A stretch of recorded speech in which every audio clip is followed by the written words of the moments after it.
Hello everyone, welcome to my channel pharma study with Pallavi. आज हम पढ़ने वाले हैं human anatomy and physiology 1 B pharmacy first semester. और आज का हमारा टॉपिक है introduction, definition, scope and branches of anatomy and physiology. First we study about introduction.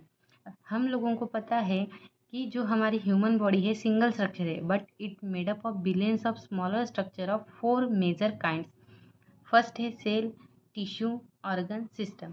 ये जो सेल है, बहुत सारे सेल मिलके बन जाता है टिश्यू, और बहुत सारे टिश्यू बन के बन जाता है एक ऑर्गन, और एक ऑर्गन मिलके बन जाती है एक ह्यूमन बॉडी या ह्यूमन सिस्टम।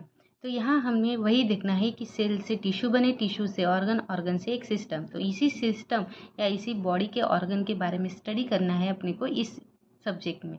तो आते हैं हम अपने मेन टॉपिक पे, definition of HAP। HAP means होता है human anatomy and physiology. It is the simple the study of structure of individual body part and how they work. यहाँ हमने देखे कि एक इंडिविजुअल बॉडी पार्ट्स के इस स्ट्रक्चर के बारे में अपने को स्टडी करना है, और वो कैसे वर्क करते हैं उसके बारे में स्टडी करना है। जो ह्यूमन बॉडी इन्वॉल्व होते हैं 2 मेजर प्रिंसिपल, फर्स्ट है एनाटॉमी और सेकंड है फिजियोलॉजी। तो फर्स्ट अपन देखते हैं एनाटॉमी। एनाटॉमी ये जो वर्ड है, ये एक ग्रीक वर्ड है। जो एनाटॉमी वर्ड है 2 वर्ड से बना हुआ है। Ana means uh, tomy means process of cutting. ये जो टॉमी वर्ड है ये आया है टॉमिया से, ये भी एक ग्रीक वर्ड है। टॉमिया मीन्स होता है कटिंग। तो अपन बोल सकते हैं anatomy is the branch of biology science deals with the study of structure of different body parts. या फिर अपन सिंपली बोल सकते हैं, simply we can say that study of structure. Anatomy means study of structure. अगर आपको simply बोलना है, anatomy means study of structure. Second principle पे आते हैं physiology.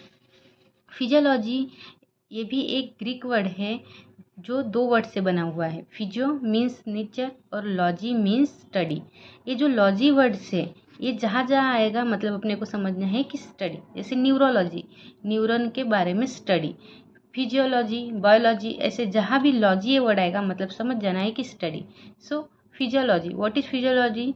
It is the branch of biology science deals with the study of function and mechanism of different body parts. और simply we can say that study of function of structure. Physiology means study of function of structure. यहाँ हमने anatomy और physiology के बारे में देख लिया। Anatomy मतलब स्टडी ऑफ स्ट्रक्चर और फिजियोलॉजी मतलब study of function of structure. ये दोनों ही सिंपल डेफिनेशन में मैंने समझाने की कोशिश की हूँ। I hope you are understanding this definition. Next हम पढ़ते हैं ब्रांचेस ऑफ एनाटॉमी।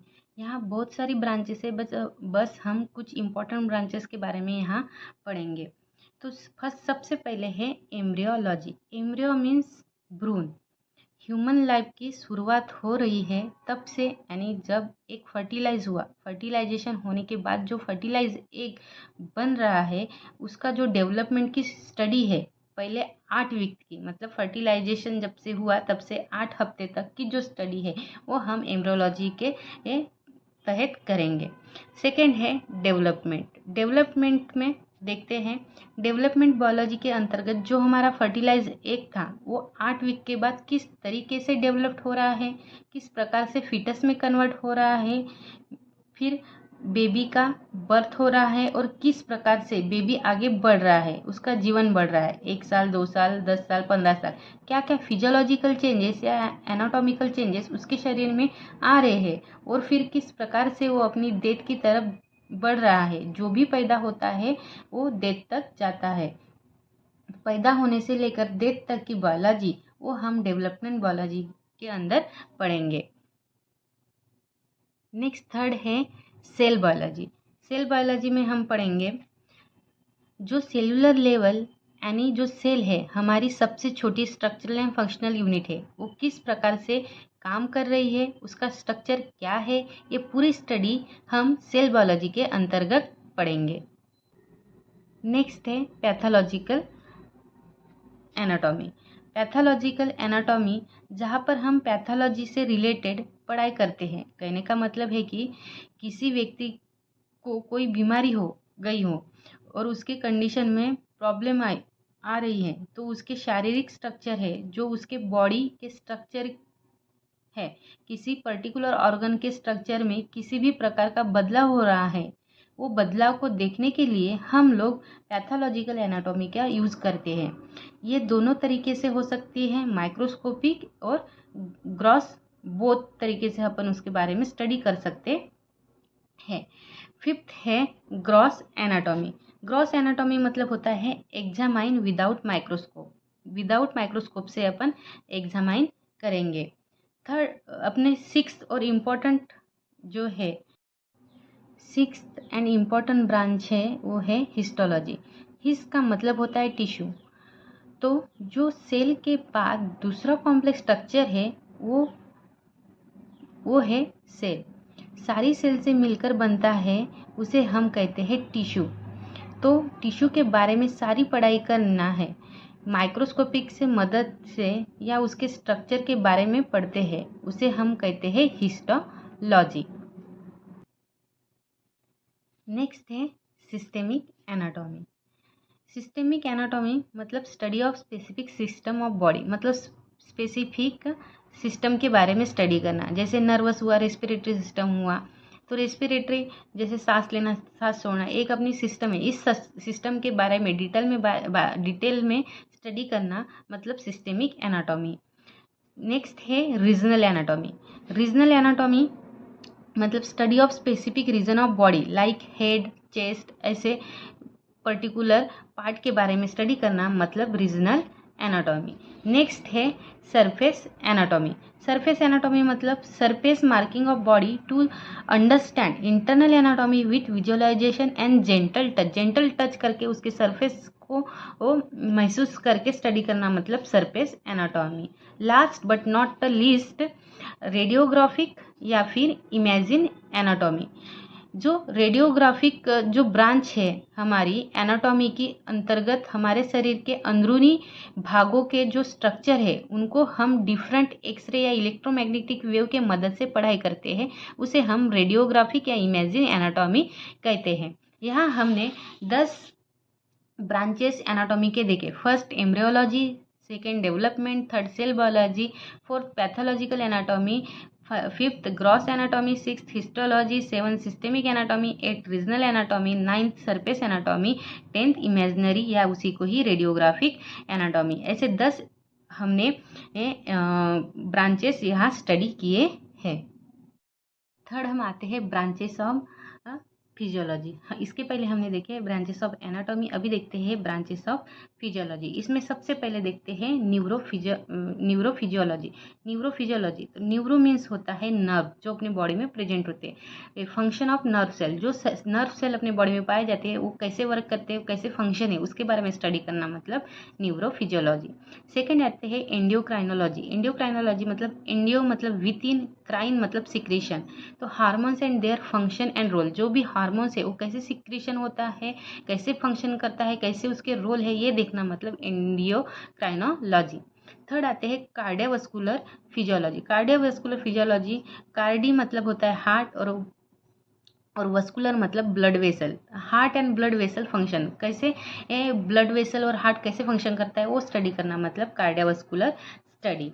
फोर्थ आते हैं इम्यूनोलॉजी। इम्यून मतलब होता है नॉट ससेप्टिबल। अपन ने कोरोना काल में देखा ही है कि इम्यून सिस्टम कैसे करती है, इम्यून सिस्टम कैसे वर्क करती है, वो कोई भी डिसीज के अगेंस्ट डिफेंस सिस्टम का काम करती है। तो वही बॉडी के defence system against disease causing agent ऐसे वर्क करती है, उस स्टडी को बोलेंगे अपन इम्यूनोलॉजी। फिफ्थ आते हैं रेस्पिरेटरी फिजियोलॉजी। रेस्पिरेटरी फिजियोलॉजी में रेस्पिरा मतलब to breathe, function of lungs and air passage, जो भी अपने एयर पैसेज और जो लंग्स है उसके बारे में स्टडी करना मतलब रेस्पिरेटरी फिजियोलॉजी। सिक्स्थ आते हैं रेनल फिजियोलॉजी। रेन मतलब किडनी, किडनी के फंक्शन के बारे में स्टडी करना मतलब रेनियल फिजियोलॉजी है। फिर आते हैं pathophysiology. Function change to disease and aging, मतलब कैसे उसके फंक्शन वर्क करते हैं डिसीज के थ्रू, डिसीज में वो अपने को स्टडी करना है पैथोफिजियोलॉजी में। ये 7 अपन ने देखे हैं ब्रांचेस ऑफ फिजियोलॉजी में। तो हमने टोटल 7 ब्रांचेस देखे। First neurology, second endocrinology, third cardiovascular physiology, fourth immunology, fifth respiratory physiology, sixth renal physiology और सेवंथ पैथोफिजियोलॉजी। नेक्स्ट टॉपिक है scope of anatomy and physiology. जो एनाटॉमी और फिजियोलॉजी है उसकी स्कोप क्या है, वो क्या अपने को हेल्प कर सकता है, किस जगह हेल्प कर सकता है, कैसे, वो अपन देखेंगे। तो फर्स्ट है to understand structure of body part and its relation to function. जो भी बॉडी पार्ट के स्ट्रक्चर है उसके रिलेशनशिप और फंक्शन वो अपने समझने के लिए हेल्प करता है। Helps to learn about structure, organization and function of human body. जो ह्यूमन बॉडी है उसके क्या स्ट्रक्चर है, कैसे ऑर्गेनाइजेशन है और उसके फंक्शन क्या है, उसके लिए वो पढ़ाई करने के लिए अपने को इस एनाटॉमी और फिजियोलॉजी हेल्प करती है। नेक्स्ट है to understand parameter of health, various factor and their effect on normal function of body. जो भी नॉर्मल फंक्शन बॉडी के है उसके क्या पैरामीटर है, कैसे फैक्टर वर्क करते हैं, वो अंडरस्टैंड करने के लिए अपने को ये स्कोप हेल्प करते हैं। नेक्स्ट है helps to understand various mechanism and process that make life compatible. ये अपनी लाइफ कंपैटिबल बनाने के लिए हेल्प करते हैं। ये प्रॉपर स्टडी और इफेक्टिव डायग्नोस्टिक ऑफ डिसीज उसके लिए हेल्प करता है। नेक्स्ट है to understand effective techniques for surgery. जो इफेक्टिव टेक्निक सर्जरी के लिए यूज़ होता है उसके लिए अपने को ये हेल्प करता है। To study effective design of various drug and medicine. जो वेरियस टाइप ऑफ के ड्रग और मेडिसिन होते हैं उसके लिए ये इफेक्टिव है। Helps to study the need of hormone and enzyme and their function. जो हार्मोन और एंजाइम है उसके फंक्शन के स्टडी के लिए हेल्प करता है। नेक्स्ट है it opens a gateway to career for people in medical, pharmaceutical and other health related fields. ये अलग अलग फील्ड में अपने को गेटवे मतलब एक रास्ता खोल के देता है जो अपने करियर के लिए हेल्प हो। नेक्स्ट है to understand etiology and pathology to disease and their associated changes. जो भी चेंजेस होते हैं पैथोफिजियोलॉजी के लिए उसके लिए अपने को उसकी इटियोलॉजी के लिए हेल्प होता है। Helps in successful maintenance of community and individual health. ये पूरे के पूरे स्कोप अपन ने देखे हैं। I hope you like this video, so please like, subscribe and share my video. Thank you for watching.